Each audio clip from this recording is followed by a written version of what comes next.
ఒక అర్ధరాత్రి అనుకోని అనారోగ్య సమస్య మీ కుటుంబంలో ఎవరికైనా ఎదురైతే 1 లక్ష నగదు మీ ఇంటి బీరోలో సిద్ధంగా ఉందా? మీరు అడిగిన వెంటనే తక్షణం ఒక 3 లక్షల రూపాయలు నగదు సహాయం చేసే 4 మిత్రుల పేర్లు లేదా బంధువుల పేర్లు చెప్పగలరా? నేను మీ రాజశేఖర్ రెడ్డి ఫైనాన్షియల్ గ్రోత్ ఎక్స్పర్ట్ని. ఈరోజు ఈ వీడియోలో ఇన్సూరెన్స్ యొక్క ఇంపార్టెన్స్ని తెలుసుకుందాం. చివరి వరకు ఎక్కడ మిస్ అవ్వకుండా చూడండి. ఇన్నాళ్ళు మీ పిల్లల చదువు కోసము, వారి భవిష్యత్ అవసరాల కోసము ఎల్ఐసి లేదా పోస్ట్ ఆఫీస్ లేదా ఫిక్స్డ్ డిపాజిట్ వాళ్ళలో పొదుపు చేసిన సొమ్ము వాడేస్తే మరి ఈ సమస్యకు ఏదైనా పరిష్కారం ఉందా? చాలా వరకు మీ ఫ్రెండ్స్ వాట్సాప్ స్టేటస్ చూస్తూ ఉంటారు. నాకు అవసరం ఉంది, ఆపరేషన్కి డబ్బులు కావాలనో లేదా తక్కువ పడుతున్నాయనో. మీకు నిజంగా మీ రిలేటివ్స్ అండ్ ఫ్రెండ్స్కి సహాయం చేయాలని అనిపిస్తే వారు బాగున్నప్పుడే వాళ్ళతో ఒక హెల్త్ ఇన్సూరెన్స్ పాలసీ చేయించండి. ఎందుకంటే హెల్త్ ఇన్సూరెన్స్ ఉండడం వల్ల ఇక్కడ వాళ్ళకి ఒక ఫైనాన్షియల్గా మైండ్ సెట్ అనేది ఫ్రీ అయిపోతుంది అనమాట. ఎవరికైనా కూడా డెత్ అనేది ఒకసారే వస్తుంది, కానీ జబ్బులు ప్రమాదాలు ఎన్నిసార్లైనా రావచ్చు. అందుకే జీవిత బీమా ఒకటే సరిపోదు, హెల్త్ ఇన్సూరెన్స్ కూడా ఉండాలి అనమాట. నేను ఆరోగ్యంగా ఉన్నాను, నాకు ఆరోగ్య బీమా అవసరం లేదు అని కాలర్ ఎగరేస్తున్నారా? ఇది మీకోసమే. ప్రమాదం ఎప్పుడైనా చెప్పి రాదు, చెప్పకుండానే వస్తుంది. ఆరోగ్య బీమా అనేది మీరు ఆరోగ్యంగా ఉన్నప్పుడు మాత్రమే తీసుకోవాలి.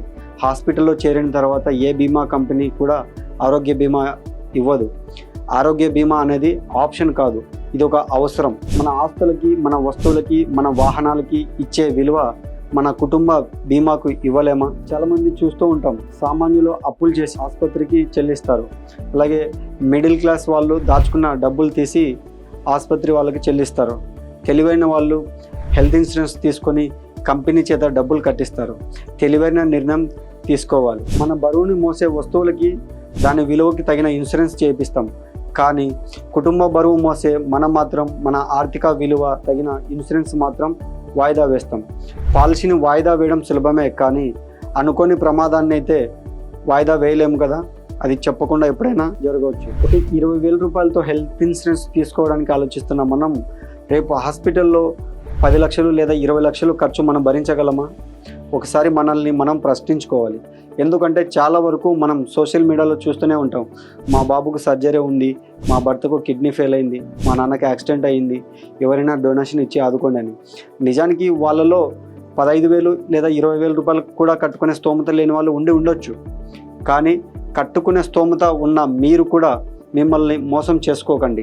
మీ జీవితం అప్పుల పాలు కాకుండా చూసుకోండి. అలాగే మీ ఆస్తులు ఏవైతే ఉన్నాయో అమ్ముకోకుండా చూసుకోవడానికి చాలా ఉపయోగపడుతుంది. మీరు హెల్త్ ఇన్సూరెన్స్ తీసుకోకపోవడం వల్ల నష్టపోయేది ఇన్సూరెన్స్ కంపెనీ కాదు, మీరే అని గుర్తుంచుకోండి. ఒక 2 రోజులు ఊరికి వెళ్తే మన ఫ్యామిలీకి ఒక 2,000 రూపాయలు డబ్బులు ఇచ్చి వెళ్తాం. అలాగే ఒక 10 డేస్ లేదా ఒక నెల రోజులు మనం మన ఫ్యామిలీకి దూరంగా వెళ్తే ఒక 10,000 20,000 రూపాయలు ఇచ్చి వెళ్ళిపోతాం.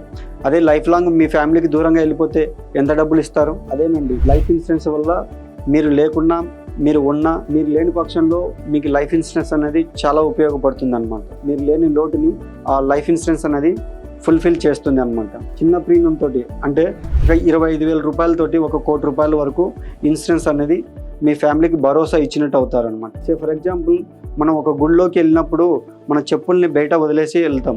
దానికి ఒక 10 రూపీస్ ఒక 1 అవర్కి ఇస్తాం. అక్కడ గుడిలో మన సెకండ్ హ్యాండ్ చెప్పులకే 1 అవర్ కోసం 10 రూపీస్ ఇస్తున్నాం. బట్ మన లైఫ్లో మీరు సంపాదించే వ్యక్తి లేనప్పుడు మీ ఫ్యామిలీ ఎలా ఉంటుందనేది మీరు ప్రశ్నించుకోండి. మీకు బాగా దగ్గర వారైన 10 మందిని అర్జెంటుగా ఒక 10 లక్షలు కావాలని అడగండి.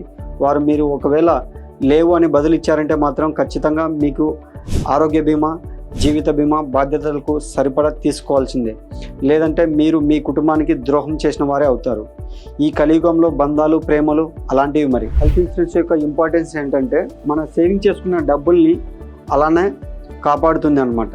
అలాగే సడన్గా వచ్చే ఎలాంటి జబ్బులకైనా కూడా మనం సేవింగ్ చేసుకున్న అమౌంట్ని ఖర్చు చేయాల్సిన అవసరం అయితే ఉండదు. అలాగే మన ఆస్తుల్ని కూడా అమ్ముకోవాల్సిన అవసరం అయితే ఏమీ ఉండదు అనమాట.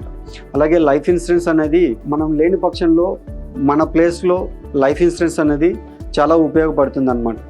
ఈ రోజుల్లో బంధువులు, బంధుత్వాలు అనేది ఏమీ ఉండవు. ఒక లైఫ్ ఇన్సూరెన్స్ మాత్రమే మీ ఫ్యామిలీని, మీ కుటుంబాన్ని, మీ పిల్లల్ని ఆదుకోగలిగేది. వేరే ఎవ్వరు కూడా మీ ఫ్యామిలీని పోషించలేరు అనమాట. ఇది ఒకటి గుర్తు పెట్టుకోండి మీ లైఫ్లో. మీకు ఈ వీడియో కింద నచ్చినట్లయితే లైక్ చేయండి, అలాగే షేర్ చేయండి, కామెంట్ చేయండి ఎలా ఉందనేది. ఇలాంటి మరిన్ని వీడియోల కోసం రాజశేఖర్ ఫైనాన్షియల్ గ్రోత్ ఎక్స్పర్ట్ని ఫాలో అవ్వండి. అలాగే మా ఛానల్ని సబ్స్క్రైబ్ చేయండి.